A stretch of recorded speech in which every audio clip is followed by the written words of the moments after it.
judges and my dear friends, I am Dr. Pratyusha from JIPMA. I stand before you to present the results of my thesis, Retinal Changes in Optical Coherence Tomography in Patients on Long-Term Chloroquine or Hydroxychloroquine Therapy. I have done this under the able guidance of Dr. Shashi Ahuja, Dr. Veer Singh Negi and Professor Vieira. I have no financial disclosures to make.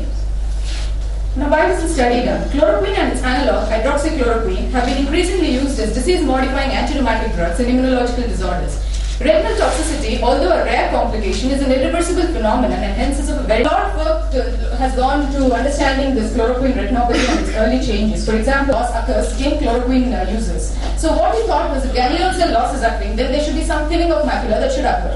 With this background, we aimed at quantitating the macular and the peripapillary retinal nerve fiber layer thickness in patients on long-term chloroquine by hydroxychloroquine therapy using the time domain optical coherence tomography. It was a retrospective cohort study which included patients of more than 18 years who were on therapy for at least 5 years, excluded patients with glaucoma, uveitis, myopia, diabetes and neurological illnesses. What we actually did was we took 100 patients with immunological disorders, divided them into two groups, one set which received chloroquine or hydroxychloroquine for at least 5 years, and the other group which were on other drugs, not on chloroquine or hydroxychloroquine. We collected their demographic data, most importantly, the drug that they were on and duration and their per kg body weight. We asked them if they had any visual complaints and went ahead and did a best corrected visual acuity and a detailed fundoscopic examination with plus 90D after the pupillary dilatation, a red axillary grid testing, color vision using Ishihara's chart, Humphrey's 10-2 standard achromatic perimetry. We used the Stratus OCT version 6 and we quantitated the perifoveal macular thickness in the 4 quadrants, that's that 1 to 3 millimeter in the inner ring. We also did the fast RNFL to find out the peripapillary OCT thickness. When we compared the demographic characteristics, we found that the cases and controls were well matched with respect to age and sex, and of course the primary diagnosis was also similar between the groups. Then we saw 6 patients who had fundus changes. One patient had a typical bullseye maculopathy. Sorry for the poor quality. The patient had a posterior subcapsular cataract as well. And 4 other patients showed pigmentary changes at the macula which could be attributable to chloroquine usage. And 1 patient had pigment epithelial detachment. Now the patient with bullseye maculopathy, as you can see, had a totally atrophic macula. What we next did was we separated those eyes with abnormal fundus, they were 11 eyes, and those patients with normal fundus and compared them with the control group. What we found was that there was a statistically significant thinning noted in the inferior perifoveal region in the uses of chloroquine when compared to the control group. A similar trend was seen in the superior quadrant, although it did not reach statistically significant levels.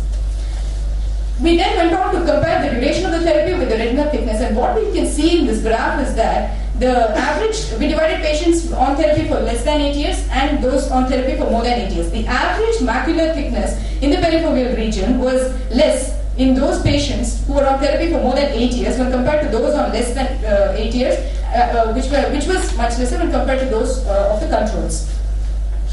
There was no significant correlation between the dose and thinning, and peripapillary RNFL, however, remained the same between cases and controls. Other tests which were being routinely used so far for diagnosis, like Humphrey's 10-2, was normal in all patients except the patient with bullseye maculopathy who had a very poor vision, and so we could not perform this test.